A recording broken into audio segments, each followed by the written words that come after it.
Soy Natalia, su enfermera.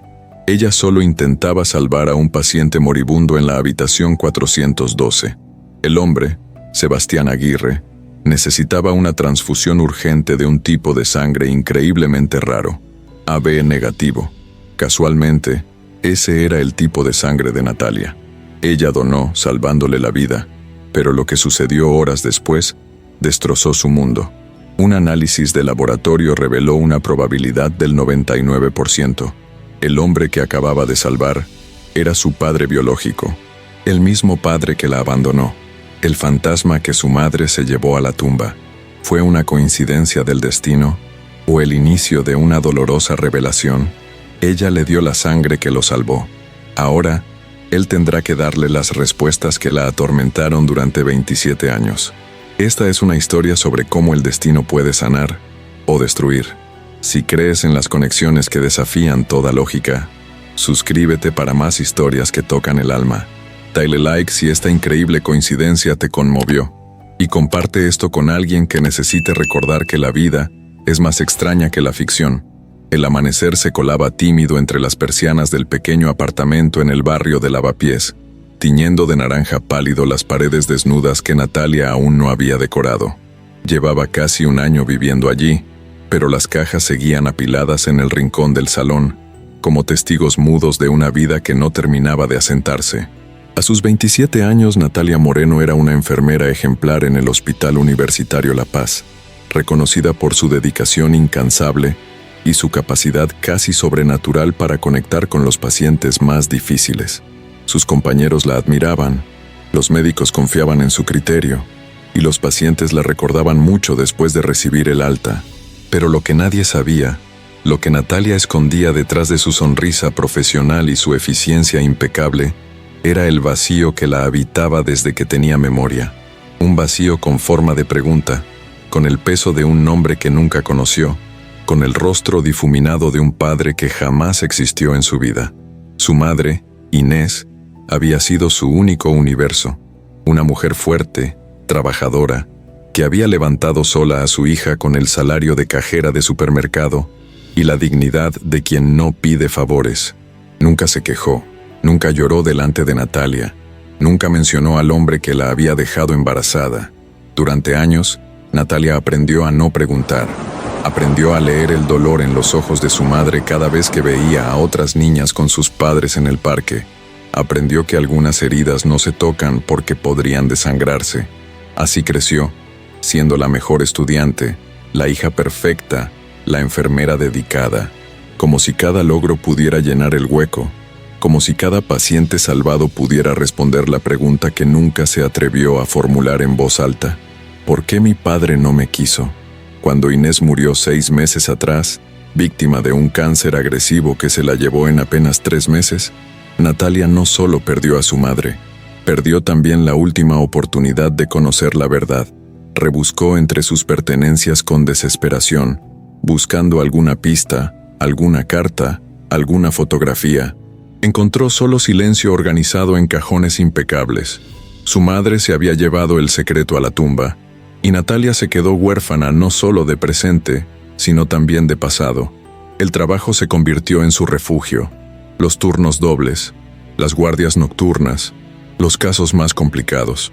Cualquier cosa era mejor que volver al apartamento vacío y enfrentarse al álbum de fotos donde solo aparecían 2 rostros en lugar de 3. Cualquier cosa era preferible a la soledad que gritaba en cada rincón de su vida. Aquella mañana de octubre, Natalia llegó al hospital con la misma puntualidad de siempre. Se cambió al uniforme azul oscuro, se recogió el pelo castaño en una coleta práctica y revisó mentalmente los pacientes de su planta. La 4ª planta del ala sur era medicina interna, donde llegaban los casos complejos que requerían diagnósticos difíciles y tratamientos prolongados. Le gustaba ese desafío, la sensación de ser útil en medio del caos médico.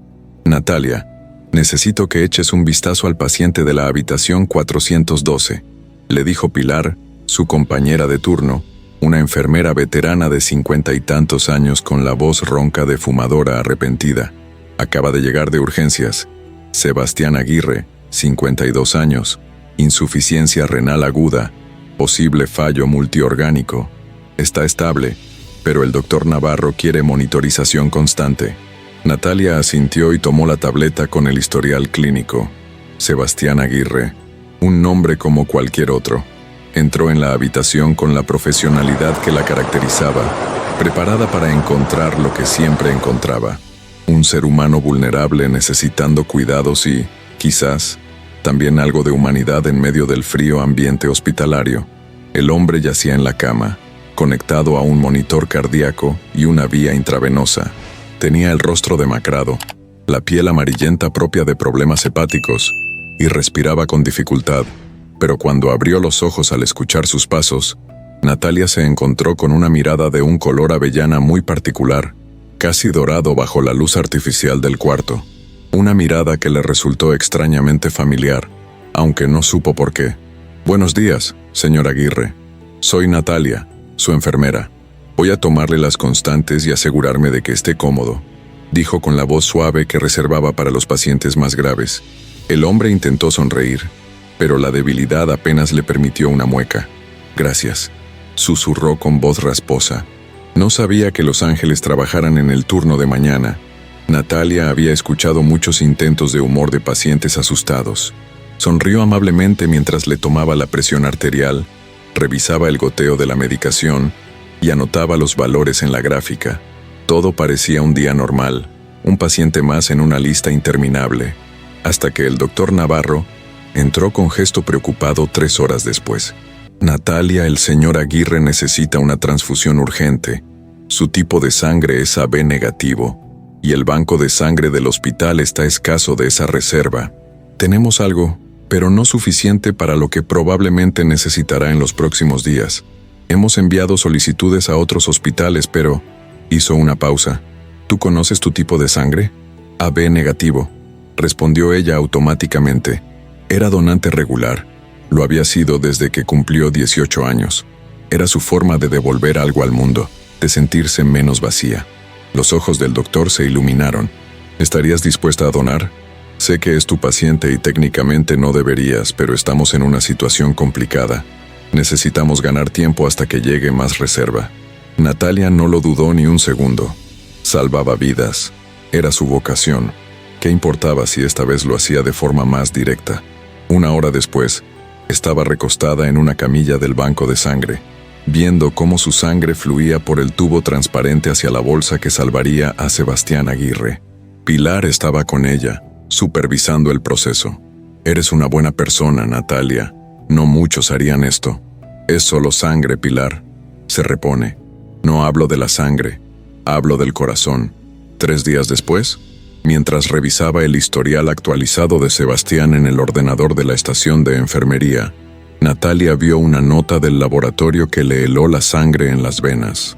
Era un mensaje rutinario adjunto a los resultados de compatibilidad sanguínea, pero había una observación que había activado un protocolo especial. Marcadores genéticos sugieren relación de parentesco cercano. Se recomienda verificación. Natalia releyó la frase 5 veces, convencida de que había un error. Los hospitales hacían pruebas de compatibilidad, no análisis genéticos completos. Pero al parecer, los nuevos protocolos de seguridad incluían marcadores básicos para evitar confusiones en transfusiones. Y esos marcadores habían revelado algo imposible. Con las manos temblorosas, marcó el número de extensión del laboratorio. «Habla Natalia Moreno, de Medicina Interna. Hay una nota en el historial del paciente Sebastián Aguirre que necesito que me aclaren». La voz al otro lado, de una técnica joven llamada Luz, sonó incómoda. «Sí, lo vi. Pensaba llamar al doctor Navarro. Los marcadores muestran una probabilidad del 99% de que exista una relación de primer grado entre tú y el paciente, padre-hija. Para ser específicos». El mundo de Natalia se detuvo. El ruido del hospital, los pitidos de los monitores, las conversaciones de los compañeros, el trasiego de camillas por el pasillo, se convirtió en un zumbido distante. Sus ojos se clavaron en la puerta cerrada de la habitación 412, donde un hombre al que no conocía de nada yacía recuperándose gracias a su sangre. Su sangre, la sangre que compartían. «Tiene que haber un error», susurró. Hemos repetido el análisis 2 veces, Natalia. Lo siento mucho. No sé qué situación personal hay detrás de esto, pero los resultados son concluyentes.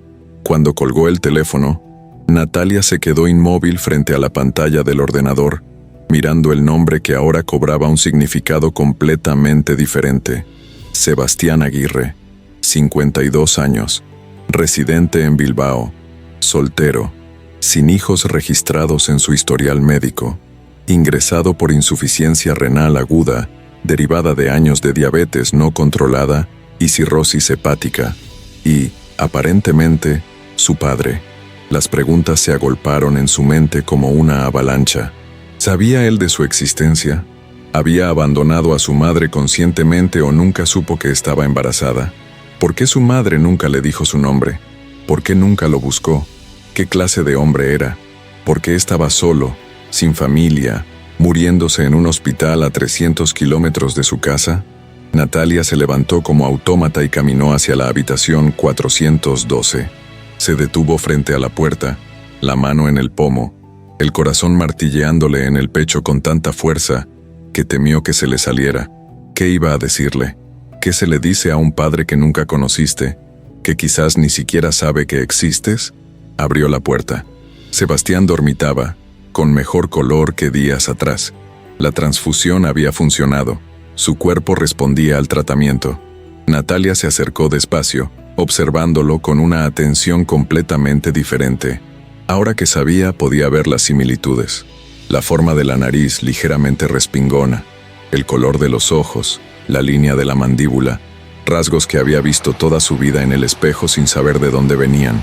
Como si sintiera su mirada, Sebastián abrió los ojos. «Hola, ángel guardián», dijo con voz mucho más fuerte que días atrás. «Me han dicho que me salvaste la vida con tu sangre. No sé cómo agradecértelo». Natalia quiso decir tantas cosas. Quiso gritarle, abrazarlo, exigirle explicaciones, preguntarle por qué la había abandonado, pero lo único que salió de su garganta fue un susurro quebrado. ¿Conoció alguna vez a una mujer llamada Inés Moreno? El rostro de Sebastián cambió instantáneamente. El color volvió a abandonar sus mejillas, los ojos se le abrieron de par en par y su respiración se aceleró haciendo sonar la alarma del monitor cardíaco. Inés, repitió como si pronunciara el nombre de un fantasma. Dios mío, Inés. Y en ese momento, en la forma en que dijo ese nombre con reverencia, dolor y un amor que no habían borrado décadas, Natalia supo que su madre había significado algo para él. No fue un olvido, no fue un abandono cruel.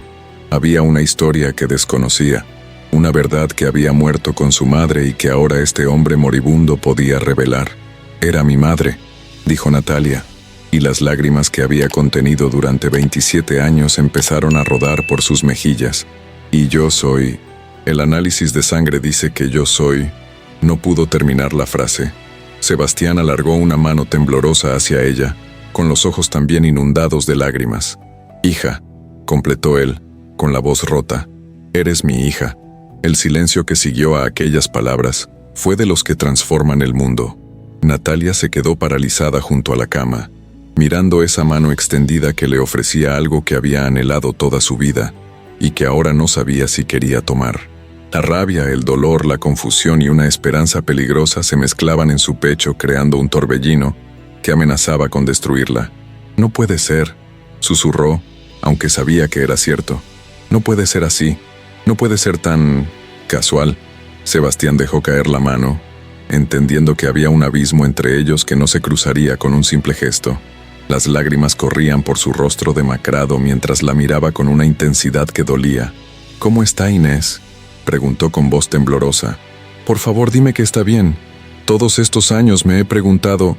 «Murió hace 6 meses», respondió Natalia con voz plana, observando cómo las palabras golpeaban a Sebastián como puñetazos. «Cáncer de páncreas. 3 meses desde el diagnóstico hasta el final». El monitor cardíaco se aceleró peligrosamente. Sebastián se llevó las manos al rostro y comenzó a sollozar con una intensidad que estremeció su cuerpo enfermo.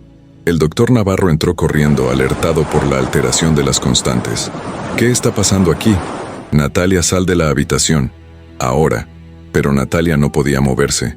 Estaba clavada al suelo, mirando a ese hombre destrozado que lloraba por su madre con la desesperación de quien pierde algo irrecuperable. No era la reacción de alguien que había abandonado y olvidado. Era el dolor de quien había amado profundamente y había perdido. Pilar la tomó del brazo con firmeza y la sacó al pasillo mientras el doctor Navarro estabilizaba a Sebastián. En el pasillo, Natalia se dejó caer contra la pared, respirando entrecortadamente. Pilar la abrazó sin decir nada, porque había cosas para las que no existían palabras de consuelo. Cuando por fin pudo hablar, Natalia le contó todo a Pilar. La veterana enfermera escuchó en silencio, asintiendo lentamente, sin juzgar. Esto es demasiado para procesarlo sola, cielo. Necesitas tomarte unos días. Hablaré con la supervisora. No, respondió Natalia con firmeza inesperada. No puedo irme.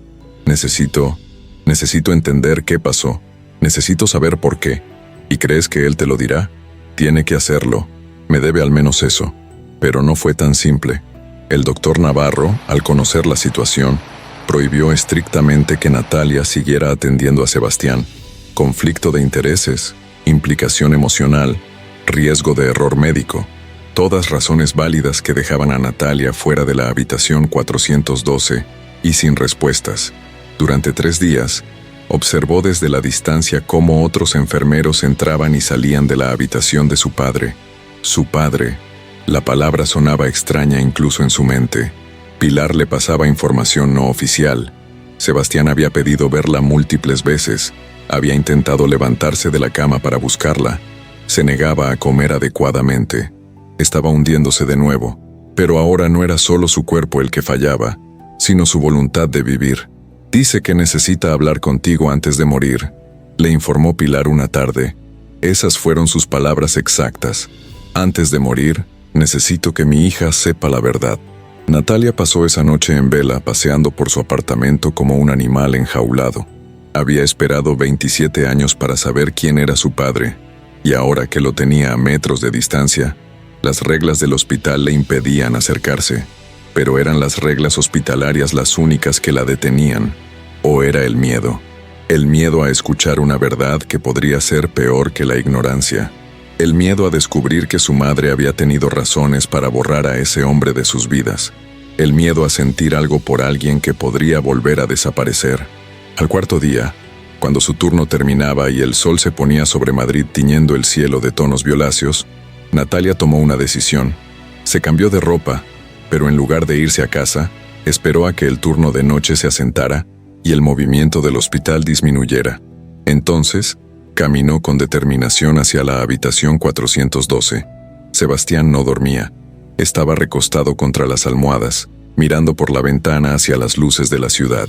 Cuando escuchó la puerta abrirse y vio quién era, su rostro se iluminó con una mezcla de alivio y aprensión. «Viniste», dijo simplemente.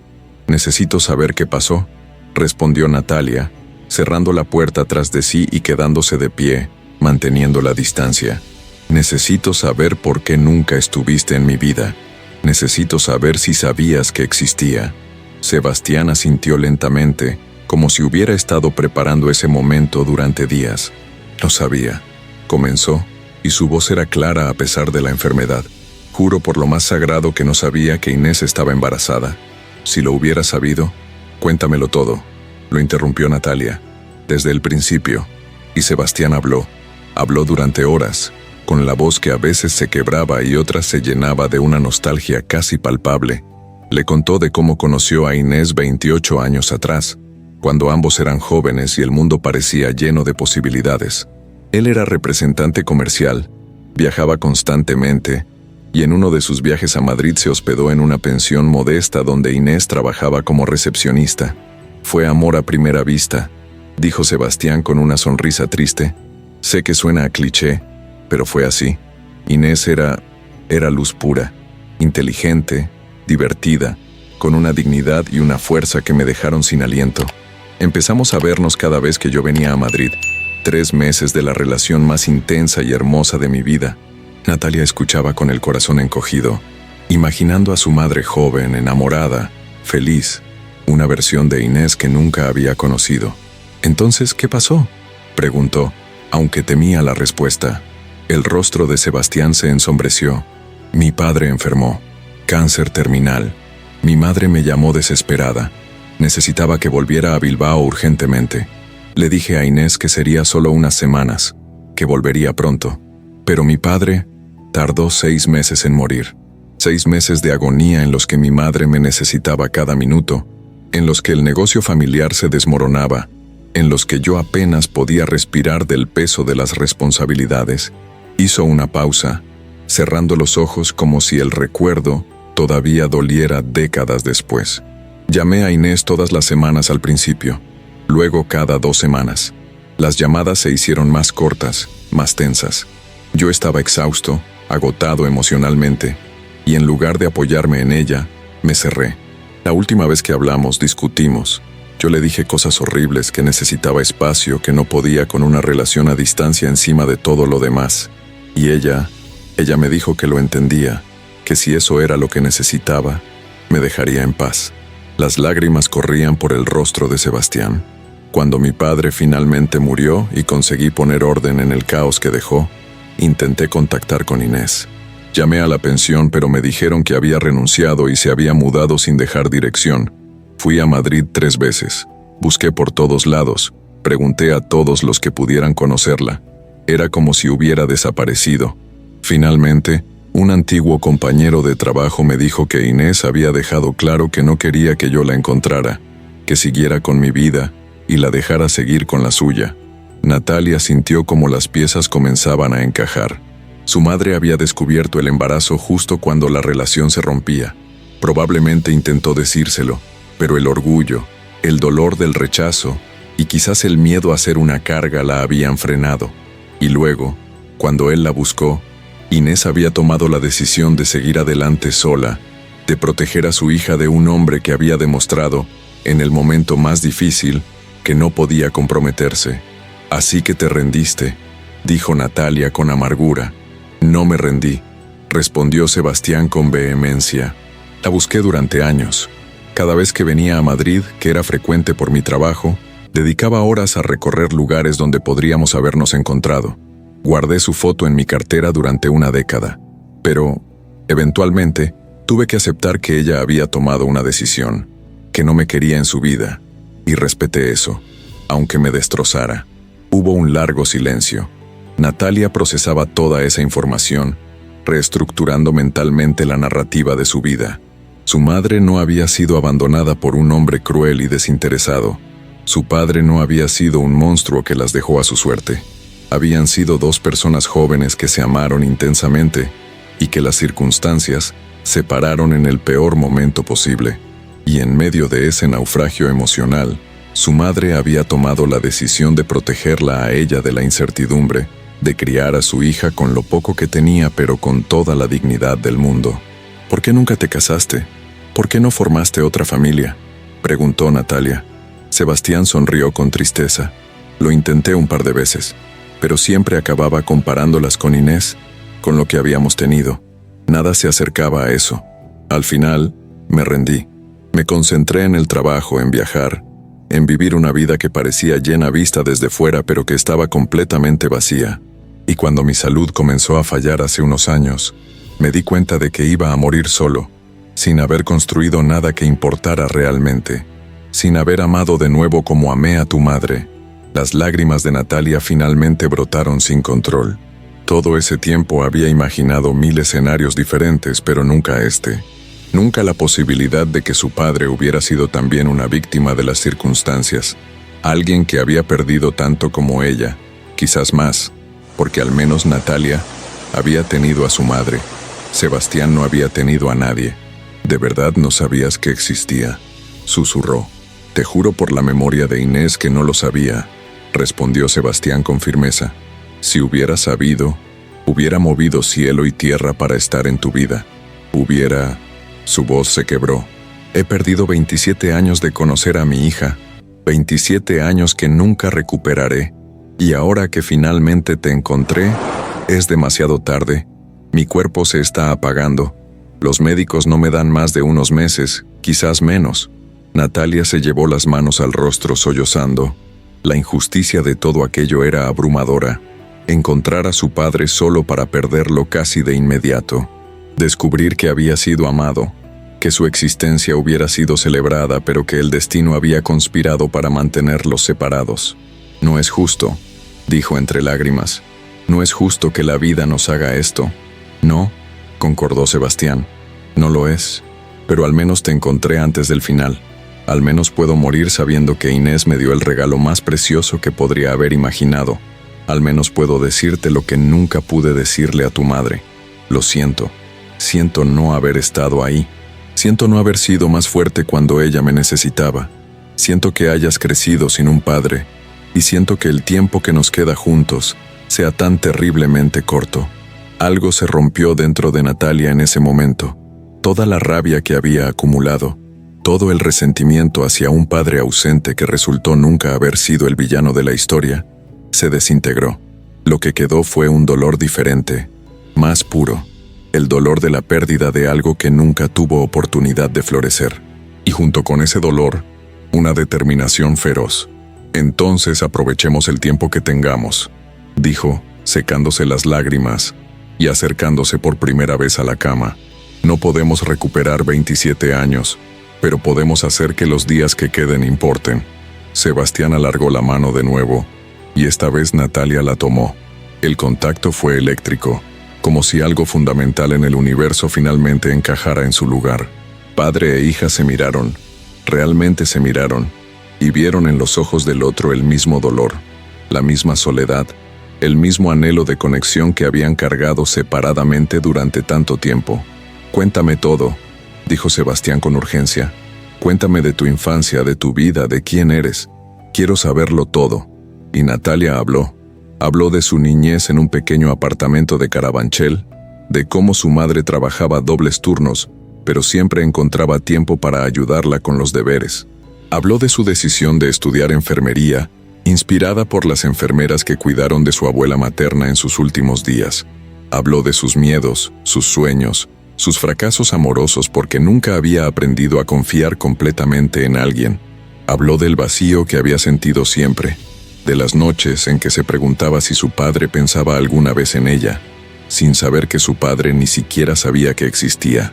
Sebastián escuchaba con atención absoluta, haciendo preguntas, riendo con sus anécdotas divertidas, llorando con las tristes, y cuando Natalia terminó, ya era casi medianoche, y los dos estaban exhaustos emocional y físicamente, pero también sentían algo que ninguno había experimentado en mucho tiempo: completitud. Eres extraordinaria, dijo Sebastián con orgullo evidente. Inés hizo un trabajo magnífico criándote. Eres fuerte, compasiva, dedicada. Eres todo lo que ella era y más. Me hubiera gustado que me conocieras cuando era pequeña, dijo Natalia con nostalgia. Me hubiera gustado tener un padre que me llevara al parque, que me enseñara a montar en bici, que asustara a mis novios. A mí también me hubiera gustado, respondió Sebastián. Pero mírate ahora. Te convertiste en una mujer increíble sin mí. Eso habla de tu fuerza y de la de tu madre. Natalia se quedó en silencio unos momentos pensando. Los médicos dicen que te quedan meses, pero los médicos se equivocan a veces. Y aunque no se equivoquen, son meses que podemos llenar con todo lo que nunca tuvimos. Sebastián la miró con esperanza cautelosa. ¿De verdad quieres eso? Después de todo lo que perdiste por mi culpa. No fue tu culpa, dijo Natalia con firmeza. Fue la vida, fueron las circunstancias, fue una serie de decisiones tomadas sin información completa, pero lo que hagamos ahora, eso sí que está en nuestras manos. Durante las siguientes semanas, Natalia se convirtió en una constante en la vida de Sebastián, no como su enfermera oficial, pues el doctor Navarro mantuvo esa prohibición, pero sí como su hija. Visitaba la habitación 412 cada día después de su turno, a veces durante horas. Llevaba álbumes de fotos que Sebastián devoraba con los ojos, memorizando cada imagen de la vida que se había perdido. Le mostró videos en su móvil, le presentó a Pilar y a otros compañeros que se convirtieron en testigos de ese milagro tardío. Sebastián, por su parte, comenzó a mejorar. No dramáticamente, su enfermedad era demasiado avanzada para eso, pero lo suficiente como para que los médicos comentaran sorprendidos su renovada voluntad de vivir. Tenía un motivo ahora, algo por lo que luchar cada día. Pidió que trajeran sus pertenencias desde Bilbao, y cuando llegaron, compartió con Natalia los recuerdos de su vida, fotografías de sus viajes, de sus padres, de la pensión donde conoció a Inés, y allí, en una caja de metal oxidado, Natalia encontró un tesoro, cartas, docenas de cartas que Sebastián había escrito a su madre a lo largo de los años pero nunca envió, cartas de disculpa, de añoranza, de amor que nunca se extinguió. Natalia las leyó todas, llorando con cada palabra, viendo el amor de su padre por su madre plasmado en tinta desvanecida. «¿Por qué nunca las enviaste?», preguntó. «Porque no sabía dónde enviarlas», respondió Sebastián simplemente. «¿Y por qué?». Porque parte de mí tenía miedo de su respuesta. Era más fácil aferrarme al recuerdo perfecto de lo que tuvimos que arriesgarme, a que me dijera que lo nuestro había sido un error. «No fue un error», dijo Natalia con convicción. «Yo soy la prueba de que no fue un error». Una tarde, Sebastián le entregó un sobre. «Es mi testamento», dijo. «No tengo mucho. Vendí el negocio de mi padre hace años, y he vivido de eso desde entonces. Pero lo poco que queda es tuyo. La casa en Bilbao, algunos ahorros, mi coche. Quiero que tengas algo de mí cuando me vaya». Natalia quiso rechazarlo, decirle que no necesitaba su dinero, pero vio en sus ojos cuán importante era para él poder darle algo tangible, poder cuidar de ella aunque fuera solo económicamente, y solo después de su muerte. «Gracias», dijo simplemente, tomando el sobre. «Pero lo que realmente quiero es algo que no puede estar en un testamento. Quiero historias. Quiero saber todo sobre ti, sobre mamá, sobre nuestros abuelos. Quiero llenar el vacío de 27 años con conocimiento». Y así lo hicieron. Sebastián habló y Natalia escuchó. Le contó de su infancia en un pueblo pesquero de Vizcaya, de cómo su padre era capitán de un pequeño barco y su madre vendía el pescado en el mercado, de cómo había sido el primero de su familia en ir a la universidad, aunque la dejó para hacerse cargo del negocio familiar cuando su padre enfermó, de sus viajes por toda España cuando era representante comercial, de los lugares que había visto, de las personas que había conocido. Natalia también compartía. Le contó historias de su trabajo, de los pacientes que la habían marcado, de por qué había elegido la enfermería como vocación. Le confesó sus miedos más profundos, el miedo a estar sola siempre, el miedo a ser como su madre y sacrificarse tanto por los demás que se olvidara de vivir para sí misma. «Tu madre no se sacrificó», dijo Sebastián con suavidad. Eligió criarte, amarte, darte la mejor vida que podía, y al hacerlo, creo que fue más feliz de lo que hubiera sido en cualquier otra circunstancia. Tú eras su propósito, su alegría. No lo veas como sacrificio, véelo como amor en su forma más pura». Esas palabras cambiaron algo fundamental en la forma en que Natalia veía su pasado. Toda su vida había cargado con la culpa de ser una carga para su madre. Ahora entendía que había sido todo lo contrario. Su madre la había elegido por encima de todo lo demás porque amarla le daba sentido a su vida. 2 meses después del encuentro inicial, Sebastián recibió el alta hospitalaria. Su condición se había estabilizado lo suficiente como para continuar el tratamiento de forma ambulatoria, aunque todos sabían que era cuestión de tiempo. Natalia lo había organizado todo. Lo trasladaría a su apartamento. Habían discutido la posibilidad de que volviera a Bilbao, pero Sebastián se negó rotundamente. «He pasado demasiado tiempo lejos de ti», dijo. «No voy a desperdiciar ni un solo día más». El apartamento de lavapiés, que había estado medio vacío durante un año, finalmente cobró vida.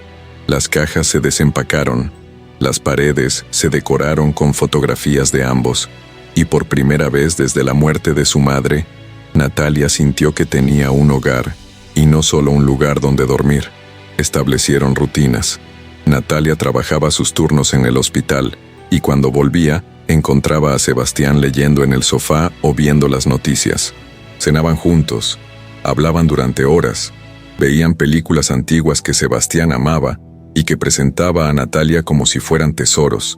Los fines de semana, cuando Sebastián se sentía con fuerzas, salían a caminar por el Retiro, despacio, deteniéndose frecuentemente en bancos para descansar, pero disfrutando del simple placer de estar juntos bajo el sol madrileño. Pilar y otros compañeros del hospital se convirtieron en visitas frecuentes.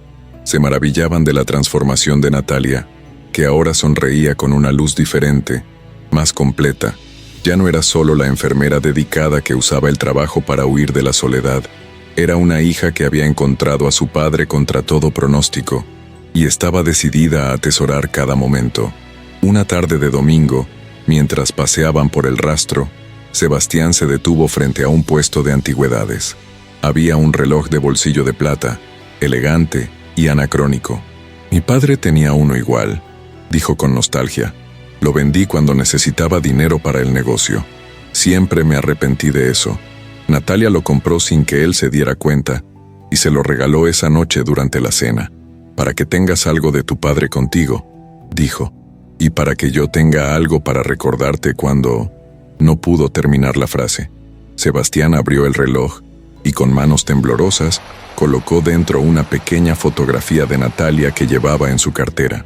Ahora llevo a mi hija en el corazón, dijo con voz emocionada, literalmente, pero la realidad de la enfermedad no podía ignorarse. Hubo días malos en que Sebastián apenas podía levantarse de la cama, en que el dolor era tan intenso que Natalia tenía que usar todos sus conocimientos de enfermería para mantenerlo cómodo. Hubo noches en que ella velaba su sueño, aterrada de que no despertara, de que el tiempo que les quedaba se agotara demasiado pronto. En uno de esos días difíciles, mientras Natalia le administraba morfina para el dolor, Sebastián la tomó de la mano.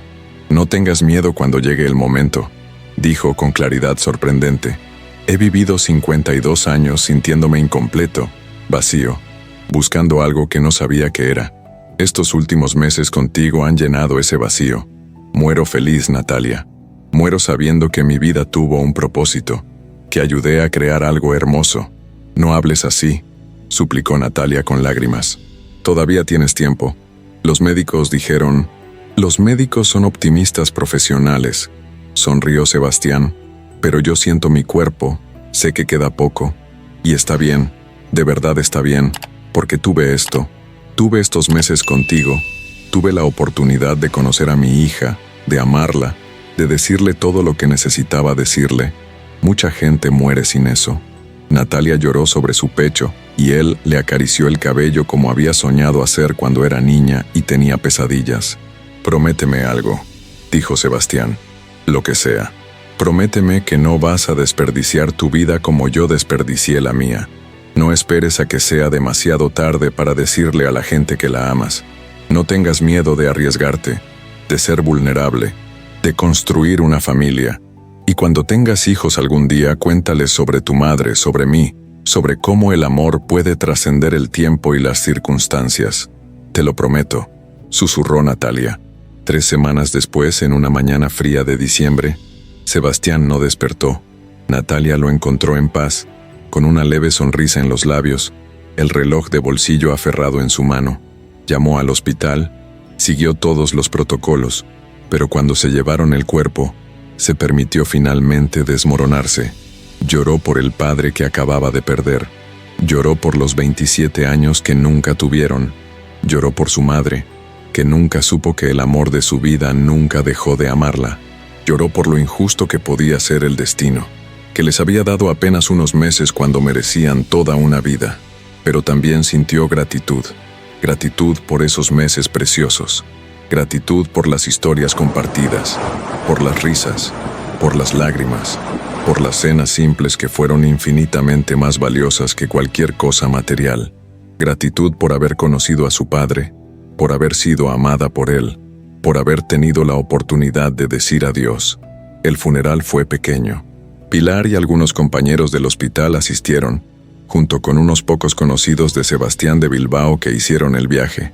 Natalia habló con voz firme, contando la historia de un amor que sobrevivió décadas de separación, de un encuentro milagroso orquestado por el azar y la sangre, de meses preciosos que compensaron años de ausencia. «Mi padre me dio muchos regalos en el poco tiempo que tuvimos», dijo ante la pequeña congregación. «Me dio historias, me dio respuestas, me dio paz, pero el regalo más grande fue enseñarme que nunca es demasiado tarde para el amor, para el perdón, para la conexión. Me enseñó que la familia no se define solo por el tiempo compartido, sino por la profundidad de ese tiempo. Y me enseñó que cada día es una oportunidad para elegir el amor por encima del rencor, la comprensión por encima del juicio, la esperanza por encima del miedo. Cuando bajaron el ataúd, Natalia colocó encima 2 fotografías, una de su madre joven, radiante, tal como Sebastián la recordaba, y una de ellos 2, tomada apenas 2 semanas atrás en el retiro, sonriendo bajo un árbol dorado de otoño, juntos al fin, aunque fuera solo en imagen. De vuelta en su apartamento esa noche, Natalia se sentó en el sofá donde Sebastián pasaba las tardes leyendo. El lugar se sentía vacío de nuevo, pero era un vacío diferente. No era la ausencia de algo que nunca tuvo, sino la huella de algo que había existido y dejado su marca. Y eso, de alguna forma, era menos doloroso. Abrió el testamento de Sebastián. Además de la casa en Bilbao y los ahorros, había una carta, la última carta que le escribió a su hija. «Querida Natalia», decía con la caligrafía temblorosa de sus últimos días, «si estás leyendo esto, significa que mi tiempo contigo se acabó. Ojalá hubiera sido más largo, pero agradezco cada segundo que tuvimos. Quiero que sepas que estos meses han sido los más felices de mi vida. Conseguiste hacer lo que parecía imposible. Llenaste un vacío de décadas en apenas semanas. Tu madre estaría tan orgullosa de la mujer en que te has convertido. Yo estoy orgulloso. Ahora te toca a ti vivir, amar, construir. No cargues con el peso del tiempo perdido. Celebra el tiempo que tuvimos. Y cuando dudes, cuando te sientas sola, recuerda que llevas en ti lo mejor de 2 personas que se amaron profundamente. Eso nunca desaparecerá. Con todo mi amor, tu padre». Natalia dobló la carta cuidadosamente y la guardó junto con las que Sebastián escribió a su madre. Algún día, cuando tuviera fuerzas, las leería todas de nuevo, pero ahora necesitaba simplemente sentir. Los días se convirtieron en semanas, las semanas en meses. Natalia continuó su trabajo en el hospital, pero con una perspectiva diferente. Veía en cada paciente una historia no contada, una oportunidad de conexión, un recordatorio de que todos llevamos pérdidas y vacíos que pueden ser llenados con comprensión y amor. Decidió quedarse con la casa de Bilbao. La visitó por primera vez en primavera, cuando las heridas estaban más suaves. Era una casa modesta con vistas al mar, llena de los recuerdos de Sebastián. Pasó una semana allí, caminando por los lugares de su infancia, conociendo a los vecinos que lo recordaban, reconstruyendo la historia de un hombre que ahora podía amar sin reservas. Y una noche, sentada en el porche mirando el mar Cantábrico bajo un cielo estrellado, Natalia sintió algo que no había sentido en toda su vida: completitud. No porque su vida fuera perfecta, no porque no le faltaran cosas, sino porque finalmente sabía quién era. Sabía de dónde venía. Conocía las historias que la habían formado. Era hija de Inés, la mujer fuerte que eligió amarla por encima de todo. Y era hija de Sebastián, el hombre que la amó desde el momento en que supo de su existencia hasta su último aliento. Esa noche, bajo las estrellas del norte, Natalia hizo una promesa. Viviría honrando el amor de ambos. No desperdiciaría su vida en miedos y en muros protectores. Se permitiría amar, arriesgarse, construir. Y cuando llegara su momento de partir, lo haría sabiendo que había vivido plenamente, que había honrado el regalo que sus padres le dieron, la vida misma, porque al final, eso era lo que su historia le había enseñado, que la familia se construye tanto en los momentos grandes como en los pequeños, que nunca es demasiado tarde para conectar, que el amor puede florecer incluso en el desierto más árido, y que a veces los milagros llegan disfrazados de casualidades, de coincidencias imposibles, de una simple donación de sangre que revela la verdad más hermosa y dolorosa, que nunca estuvimos tan solos como creíamos. Y si esta historia te ha tocado el corazón, si has sentido aunque sea un poco del dolor y la esperanza de Natalia, quizás sea porque todos llevamos dentro esa necesidad de conexión, esa búsqueda de nuestro lugar en el mundo. Comparte esta historia con alguien que necesite recordar que nunca es tarde para el amor. Dale me gusta si crees en los milagros cotidianos. Y suscríbete a nuestro canal, porque cada semana traemos historias que te recordarán la belleza y la complejidad de ser humano, porque al final, todos somos Natalia en algún aspecto de nuestras vidas, buscando respuestas, anhelando conexiones, aprendiendo que el amor, incluso el que llega tarde, siempre vale la pena.